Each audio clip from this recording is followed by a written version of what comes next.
Here's the truth nobody wants to admit. Genesis equals origin.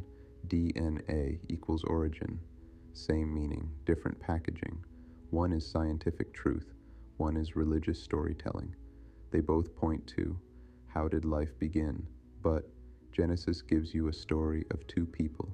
DNA gives you a code inside every person. The Greek root of Genesis is gen, meaning to produce, to generate, to create. That same root shows up in words like gene, genetic, generation, genome. And what are genes? The building blocks of DNA. Genesis and DNA mean the same thing, origin. One is written in a book, the other is written in your blood. One can be edited, the other cannot. Genesis is not an origin story, it's a cover-up, a replacement. The real book of beginnings was written in your cells 3.5 billion years before the Bible existed, before religion, before prophets, before Europe even existed. Your DNA was already speaking, and they silenced it. 2. They replaced your genetic memory with a religious memory. Your DNA holds millions of years of information. Your ancestors, your trauma, your brilliance, your adaptability. Genesis gives you two fictional characters so you forget the thousands of real people you descend from. Tell me that's not a spiritual identity theft. 3. The serpent in Genesis is not evil. It's a symbol of DNA. Look at a double helix. It twists, it coils. It looks exactly like a serpent climbing a tree. The tree of knowledge wasn't a tree. It was your genetic awakening, your inner knowing. Genesis didn't warn you about a snake. It warned you about waking up. For Adam and Eve weren't real people. They were distractions. Adam equals Adam. Eve equals the African mitochondrial mother of all humans. They took scientific truth, erased the African origin, turned it into a European fairy tale, and handed it to you like fact. That's not theology, that's programming. 5 DNA proves you come from Africa.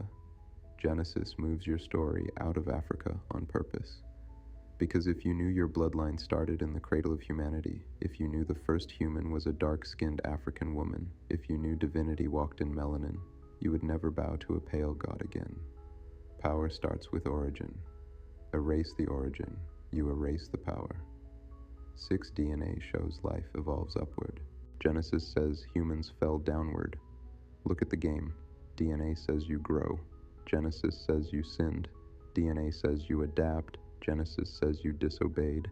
DNA says you're progressing. Genesis says you're broken. Why give you a story that makes you feel unworthy? Because unworthy people are easier to control. 7 DNA is a coded language, ATCG. Genesis is a story written in European letters. One is biological truth, one is colonial translation. They replace the code that builds your body with the book that builds their belief system. DNA is the only holy text that cannot be edited. You can mistranslate scripture, you can rewrite the Bible, you can burn books, you can change languages, but you cannot change the code in every cell of your body. Your DNA is your birthright, your biological truth, your ancestral archive. They had to make you ignore it, so they replaced it with Genesis. 8 Genesis disconnects you from Africa. Every human comes from African DNA. There is no Adam outside Africa. There is no Eve outside Africa. Genesis moves the story to the Middle East because Europeans needed to erase your African beginning and give you a religious one they could control, so religion can control your mind. Your body is the real temple. Your blood is the real covenant. Your DNA is the real divine signature. Genesis teaches you to trust a book instead of trusting the literal universe encoded inside you. That's the deepest manipulation in human history.